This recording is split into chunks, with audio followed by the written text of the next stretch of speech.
Ya, pemirsa, tahun 2024 diprediksi menjadi tahun yang menantang bagi tatanan demokrasi dunia.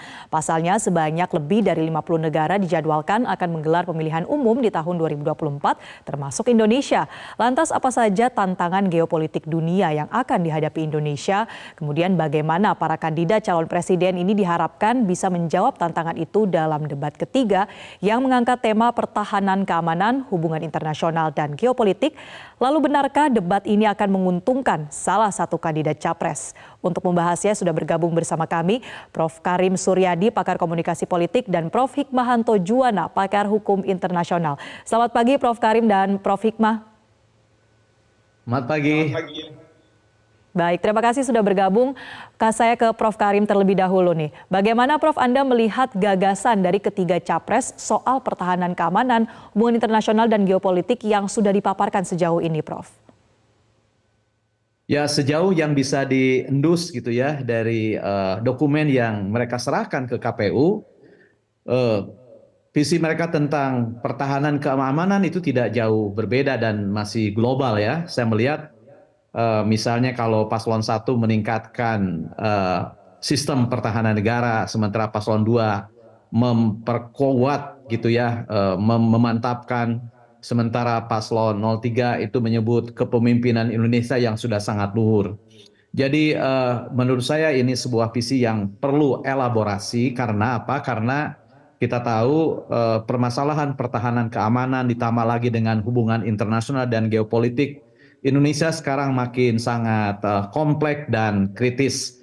Dalam bidang pertahanan misalnya sejauh yang saya bisa ikuti, sekarang dengan terjadinya disrupsi, kemudian ada tipping point teknologi informasi dan komunikasi, maka gagasan tentang ancaman dan perang bukan lagi terjadi di darat, laut, dan udara, tetapi ancaman terhadap pertahanan keamanan itu terjadi pada otak setiap warga negara, itu perlu direspon dalam cara-cara yang efektif dalam bentuk kebijakan. Nah, demikian pula misalnya masalah hubungan internasional, Pak Hikmah nanti akan bahas ini, kemudian geopolitik yang sangat panas, belum lagi kita di dalam negeri punya hotspot yang sangat menggoda gitu ya, ada Natuna, ada Papua, belum lagi misalnya adopsi teknologi juga menimbulkan kesenjangan bukan saja infrastruktur digital, tapi impact-nya bagi ketahanan informasional dan lain-lain. Nah, dilihat dari itu semua maka agak sulit gitu ya untuk memprediksi siapa yang unggul. Meskipun kalau dilihat dari kepemilikan peluru, Paslon 02 itu memiliki peluru, ketika Paslon 01, Paslon 03 harus mendadak mengumpulkan peluru dari bacaannya. Ya, Paslon 02 punya peluru baik untuk attacking, baik untuk defense, maupun peluru untuk acclaim. Nah, masalahnya apakah nanti bidikannya tepat atau tidak, itu yang harus kita tunggu, sebab tidak bisa kita ramalkan gitu ya. Saya tidak suka dan tidak akan mengikuti pengamat lain yang meramalkan di awal akan landai, kemudian mulai panas, kemudian ada yang langsung panas, nggak bisa. Situasi komunikasi akan sangat ditentukan oleh konteks debat itu terjadi. Jadi menurut saya secara umum seperti itu. Jadi singkatnya, ketika Paslon 01 dan 03 harus memungut peluru yang akan digunakan dalam debat dari bacaannya, dari elaborasinya terhadap situasi saat ini, Paslon 02 sesungguhnya sudah memiliki peluru baik untuk menyerang, bertahan, maupun acclaim, hanya tinggal apakah bidikannya tepat atau tidak. Seperti itu gambaran umumnya. Gambaran umumnya ya. Nah, tadi Anda sudah singgung Prof soal peluru yang dimiliki oleh paslon nomor urut 2 atau tepatnya Capres Prabowo Subianto ya, yang saat ini juga menjabat sebagai Menteri Pertahanan. Apakah Anda sepakat kalau kemudian memang akan unggul nantinya, dan kalau melihat dari kebijakan pertahanan yang selama ini sudah diterapkan oleh Prabowo sebagai Menhan, bagaimana Anda melihat peluangnya nanti untuk unggul? Ya, unggul dalam pengertian ia memiliki bahan atau saya bilang peluru, baik untuk acclaiming, karena kan strategi debat hanya 3 ya, acclaiming, defense, atau mungkin attack, atau attack dulu baru defense. Nah, Paslon 02 punya pengalaman untuk meneguhkan kepemimpinannya, khususnya kelayakan Prabowo Subianto sebagai presiden dilihat dari pengalamannya mengelola urusan pertahanan, kemudian urusan hubungan internasional dan geopolitik gitu ya. Nah, oke lah hubungan internasional dan geopolitik, misalnya beliau belum begitu kelihatan, tidak sekuat dalam bidang pertahanan keamanan. Tapi 2/4 dari tema itu dia geluti sehari-hari.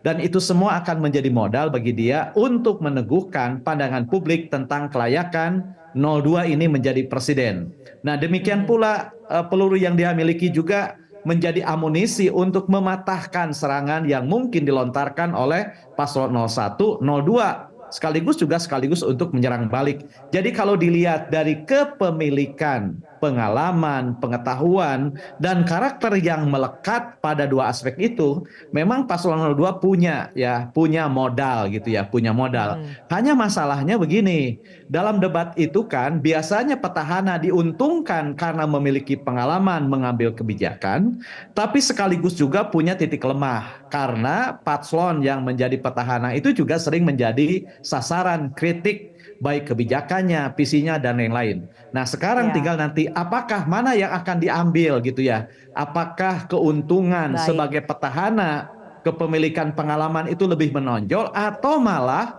menjadi sasaran tembak dari paslon 01, 02 sehingga hanya defense saja. Kalau defense-nya mengena ya bagus. Nah, ini Ya, akan bergantung kepada bagaimana attack-nya. Jadi menurut saya agak sulit diramalkan begitu ya. Orang ya, kita mungkin mengatakan akan diuntungkan mhm. paslon 02 ini kalau dilihat dari narasi temanya secara letter-luck.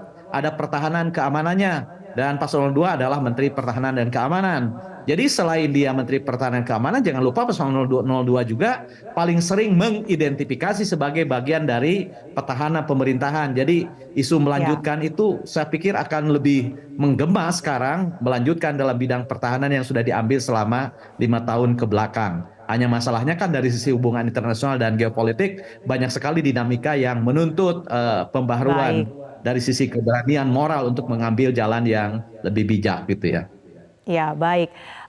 Prof. Hikmah, kalau Anda melihatnya nih, apa sebetulnya gagasan yang diharapkan bisa muncul dalam debat Capres nanti? Kalau sejauh ini mungkin penilaiannya masih cukup general atau yang umum-umum saja ini disebutkan oleh para Capres di masa kampanye ini. Apa kira-kira yang diharapkan gagasan mungkin yang lebih konkret dalam debat nanti, Prof. Hikmah?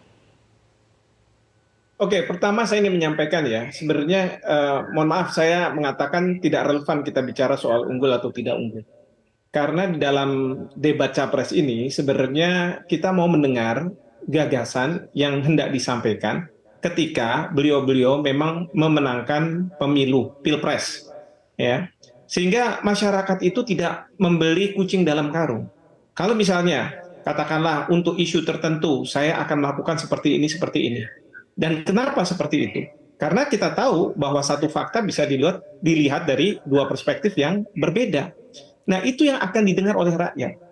Ya, jadi saya masih ingat pada tahun 2014 ketika saya menjadi moderator dari debat Capres antara ketika itu Pak Prabowo dan Pak Jokowi.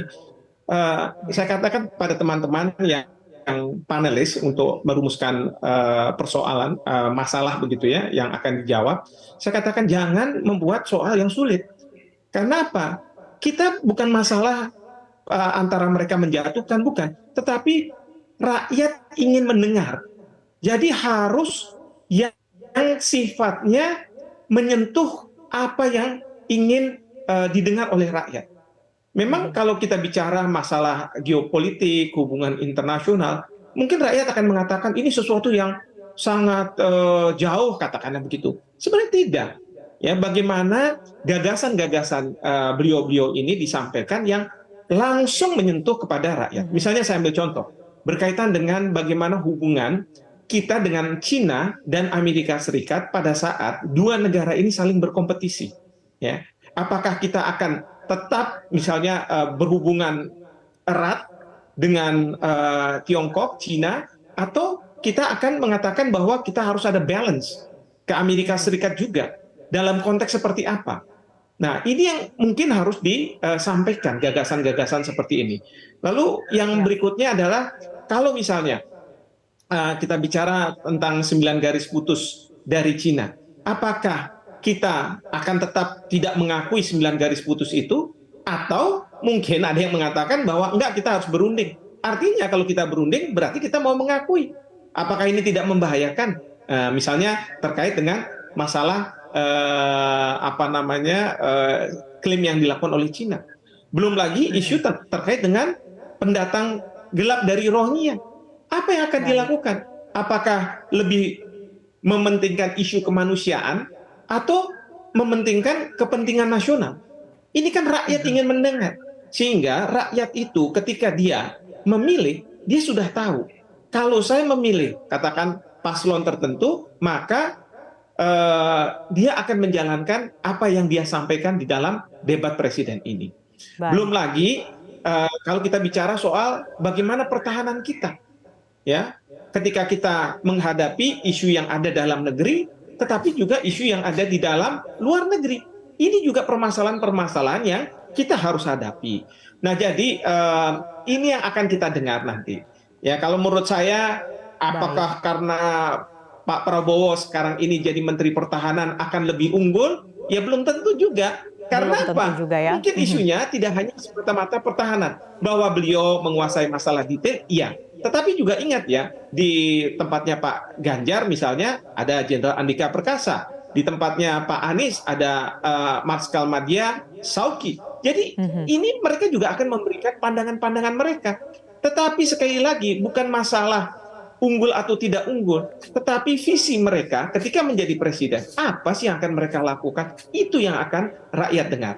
Tentu di dalam perdebatan yang katakanlah one on one gitu, tentu kan akan ada saling mempertanyakan, apakah benar katakanlah kebijakan yang akan Anda ambil nantinya, ya, itu yang kemudian akan dijawab lagi. Jadi ceritanya adalah seperti itu kalau menurut saya. Baik, artinya pengalaman saja ini tidak menjadi jaminan ya bahwa salah satu capres ini akan unggul ketika debat nanti. Jelajahi cara baru mendapatkan informasi. Download Metro TV Extend sekarang.